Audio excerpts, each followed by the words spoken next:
Telangana politics లో మరో మాటల యుద్ధం మొదలైంది. కంచ గచ్చిబౌలి భూముల వ్యవహారంపై సీఎం రేవంత్ ని టార్గెట్ చేసిన BRS working president KTR BJP MP CM Ramesh పేరు ప్రస్తావించారు. కంచ గచ్చిబౌలి భూముల కోసం సీఎం రమేష్ కి ఫ్యూచర్ సిటీలో 1600 కోట్ల భూములను ఇచ్చారన్నారు. ఇది ముమ్మాటికి బీజేపీ కాంగ్రెస్ మధ్య అక్రమ సంబంధమే అన్నారు. కేంద్ర సాధికారత కమిటీ రిపోర్ట్పై ఇప్పటివరకు బీజేపీ ఎందుకు చర్యలు తీసుకోలేదో, ఎందుకు మౌనంగా ఉందో తెలపాలని కేటీఆర్ డిమాండ్ చేశారు. ఈ మొత్తం భూముల అమ్మకము, ఈ మొత్తం భూములు గిరివి పెట్టి 10,000 కోట్లు ఏదైతే దొంగతనంగా తెచ్చిండ్రో, అలా 2 చెరువులు ఉంటే చెరువులను కూడా తాకట్టు పెట్టి తెచ్చిండ్రో, ఈ లుచ్చా పని వెనకాల ఉన్నాడు ఒక బీజేపీ ఎంపీ అని చెప్పిన. పేరు చెప్పురు సార్ అని మొత్తం ప్రెస్ వాళ్ళు అడిగారు. నేను పేరు చెప్పా, వాడు దొంగ, ఇప్పుడు దొంగతనం సగంలో ఉన్నాడు, దొంగతనం అయినాక మీకు చెప్తా అని చెప్పిన. దొంగ నిన్న బయటపడ్డాడు. సీఎం రమేష్ అనే ఒక బీజేపీ ఎంపీ, ఆయనకు నిన్న ఈ ముఖ్యమంత్రి రేవంత్ రెడ్డి గారు ఆ లుచ్చా పనిలో కంచె గచ్చిబౌలి భూములను తాకట్టు పెట్టే లుచ్చా పనిలో సహకరించినందుకు ఆయనకు నిన్న 1665 కోట్ల కాంట్రాక్టు ఫ్యూచర్ సిటీ అట. ఎవరి ఫ్యూచర్ కోసం నాకైతే తెలియదు. ఫ్యూచర్ సిటీ అట. ఆ ఫ్యూచర్ సిటీకి రోడ్ వేస్తున్నట. ఆ రోడ్డు 1665 కోట్ల రూపాయలతో వేస్తున్నట. దానికోసం బీజేపీ ఎంపీకి కాంగ్రెస్ ముఖ్యమంత్రి గారు మరి అవార్డు చేసిండ్రు, ఆయనకి ఇచ్చిండు కాంట్రాక్ట్. నేను అడుగుతున్నా, ఇది అక్రమ సంబంధం కాదా? ఈ మొత్తం భూముల అమ్మకము, ఈ మొత్తం భూములు గిరివి పెట్టి 10,000 కోట్లు ఏదైతే దొంగతనంగా తెచ్చిండ్రో, అలా 2 చెరువులు ఉంటే చెరువులను కూడా తాకట్టు పెట్టి తెచ్చిండ్రో, ఈ లుచ్చా పని వెనకాల ఉన్నాడు ఒక బీజేపీ ఎంపీ అని చెప్పిన. పేరు చెప్పురు సార్ అని మొత్తం ప్రెస్ వాళ్ళు అడిగారు. నేను పేరు చెప్పా, వాడు దొంగ, ఇప్పుడు దొంగతనం సగంలో ఉన్నాడు. అయితే ఆరోపణలపై ఎంపీ రమేష్ సంచలన వ్యాఖ్యలు చేశారు. కేటీఆర్ ఒళ్ళు దగ్గర పెట్టుకుని మాట్లాడాలని వార్నింగ్ ఇచ్చాడు.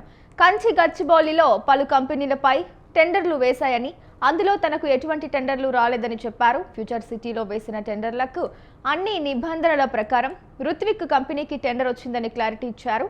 టెండర్ల విషయంలో వాస్తవాలు తెలియకుండా కేటీఆర్ మాట్లాడుతున్నాడని, ఎవరితోనైనా దోస్తానా చేస్తే టెండర్లు ఇస్తారా అని ఎంపీ రమేష్ కేటీఆర్ను ప్రశ్నించారు. ఎందుకు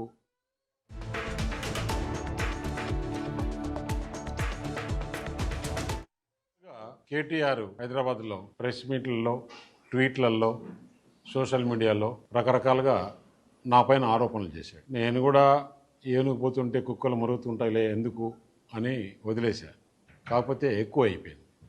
అతను అన్నాడు 2 ఆరోపణలు. ఒకటి, తెలంగాణకి ఏదో లోన్ ఇప్పిస్తే దానికి నెక్సెస్గా నాకు వర్క్ ఇచ్చారు. 1660 కోట్ల రూపాయలు సీఎం రమేష్కి హైదరాబాద్లో వర్క్ ఇచ్చారు. కేటీఆర్ ప్రభుత్వంలో ఉన్నాడు 10 సంవత్సరాలు. 1660 కోట్ల రూపాయలు నామినేషన్లో వర్క్ ఇస్తారా ఇవ్వరా అనే నామ్స్ కూడా తెలియని అజ్ఞానే.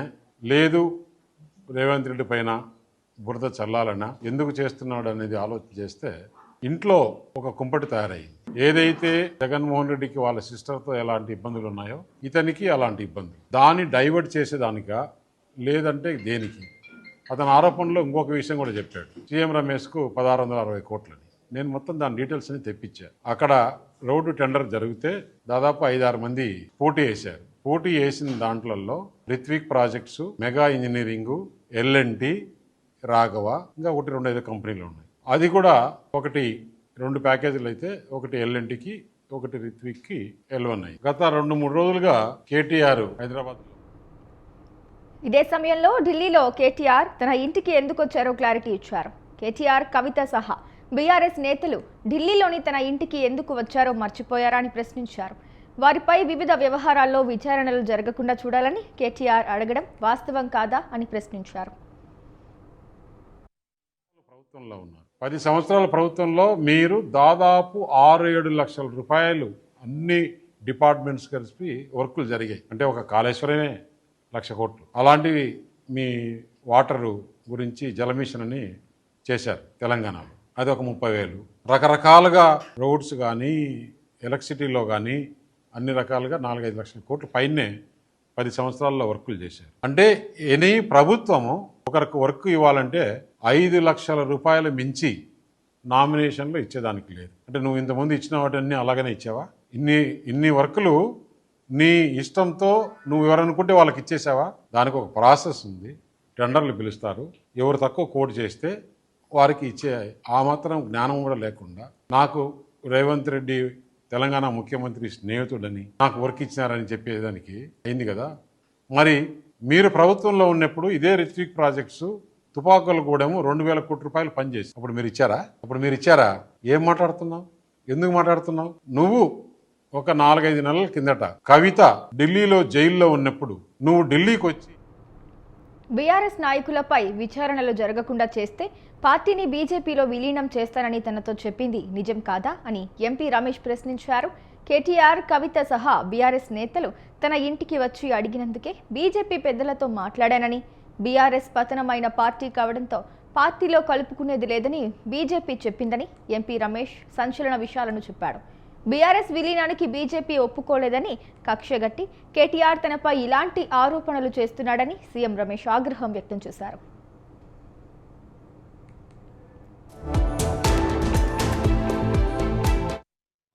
మా ఇంటికి వచ్చి ఏం మాట్లాడినారు? మేము చేసిన అవినీతి అన్ని కూడా ఈడీ, సిబిఐ లేకుంటే కవితను బయటికి వదిలేదానికి ఏర్పాటు చేయండి. మేము బీఆర్ఎస్ పార్టీ దేనికైనా సిద్ధం.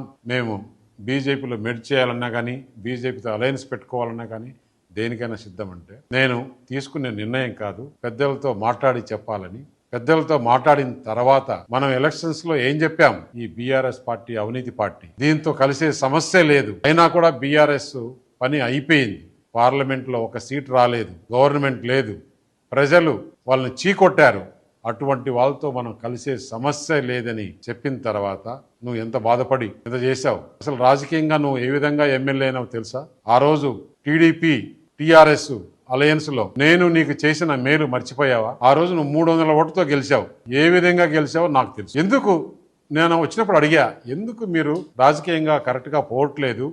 మంచి నాయకులందరినీ పోగొట్టుకున్నారు. తుమ్మల నాగేశ్వరరావు అటువంటి నాయకుడిని ఎందుకు మీరు దూరం చేసుకున్నారు? ఈ రోజు ఇంత బాధపడుతున్నారు అని చెప్తే ఏం మాట్లాడావు? చంద్రబాబు నాయుడు కమ్మ వారిని మేము దగ్గరికి తీయం, మాకు కమ్మ నా కొడుకులు అవసరం లేదు నేను చెప్పా. ఎందుకు కొంచెం నోరు తగ్గించుకొని మాట్లాడు. రెడ్లను నమ్మాం. రెడ్లను నమ్మితే గవర్నమెంట్ పోయిన మరుసటి రోజే పోయారు. వారిని కూడా తిట్టావు, కమ్మోరిని తిట్టావు. ఎందుకు ఇట్లా చేస్తున్నావు? రాజకీయాల్లో నువ్వు లాంగ్ టర్మ్ ఉండాలనుకుంటే ఇట్లా మాట్లాడడం కరెక్ట్ కాదని హిత బోధిస్తే, లేదు రేవంత్ రెడ్డిని చూసి రెడ్లు పోయారు, చంద్రబాబు నాయుడు చూసి కమ్మోళ్ళు పోయారు, మాకు మిగిలింది జగన్మోహన్ రెడ్డి ఒక్కడే అని చెప్పి. కేటీఆర్ 10 ఏళ్లు అధికారంలో ఉండి చేసినవన్నీ తనకు తెలుసని, మాల్దీవులు, అమెరికా ఎలా వెళ్లారో, ఏం చేశారో కూడా తెలుసని, తన వద్ద అన్ని ఆధారాలు ఉన్నాయని అన్నారు. వాటిని సిబిఐ, ఈడీకి ఇస్తానని ఎంపీ రమేష్ కేటీఆర్ను హెచ్చరించారు.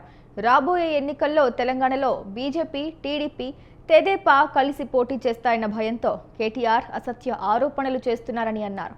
తనపై చేసిన తప్పుడు ఆరోపణలపై బహిరంగ చర్చకు సిద్ధమని సవాల్ విసిరారు. తెలంగాణ భవన్లోనైనా, ప్రెస్ క్లబ్లోనైనా ప్రతి మాటకు జవాబు ఉంటుందని చెప్పారు. ఉంటాం అని చెప్పి మాట్లాడి ఈరోజు ఎందుకు బాధ ఆయనకి?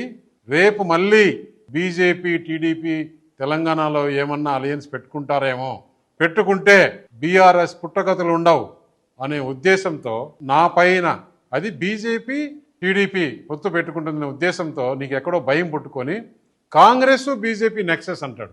కాంగ్రెస్ బీజేపీ నెక్సెస్ అంటే ఎవరన్నా దేశంలో, ప్రపంచంలో నమ్మేవాళ్ళు ఉన్నారా? కాంగ్రెస్కు బీజేపీ ఎంత దూరం? కాంగ్రెస్ విధానాలకు అగనెస్ట్గా పుట్టిన పార్టీ బీజేపీ. ఈరోజు దేశంలో ఎక్కడ కూడా మనం చూస్తున్నాం, రాహుల్ గాంధీ ప్రధానమంత్రి, వాళ్ళంతా కూడా బీజేపీకి ఇబ్బందులు పెట్టాలని మొత్తం ఇండియా అనే కూటమి కలుపుకొని చేస్తుంటే, బీజేపీ కాంగ్రెస్ నెక్సెస్ కోసం రమేష్కు వర్క్ ఇచ్చినారని చెప్పి దానికి మాట్లాడే కొంచెమన్నా జ్ఞానం ఉండాలి కదా. అయినా కూడా నువ్వు మాట్లాడి ఈ మధ్య టీవీలో చూస్తున్నా, నాకు సంబంధించిన విషయం కూడా కాదు, నీ గురించి చెప్పాలి కాబట్టి చెప్తున్నా. నువ్వు మాట్లాడే లాంగ్వేజ్ ఏంటి? నువ్వు చేసే బిహేవియర్ ఏంటి? వాళ్ళెవరో లోన్ తెచ్చుకుంటే తెలంగాణ గవర్నమెంట్లో భూములు తాకట్టు పెట్టి దానికి నాకి లింకు పెట్టి నాకు వర్క్ ఇచ్చారని చెప్తావు. అంటే ఒక ముఖ్యమంత్రి వర్క్ ఒక కంపెనీకి ఇవ్వగలుగుతాడా? అంటే 10 సంవత్సరాలు నువ్వు చేసిన పని ఇదేనా? 10 సంవత్సరాలు నువ్వు చేసిన పని ఇదేనా? నువ్వు లిస్టు తీద్దామా? తెలంగాణలో ఉండే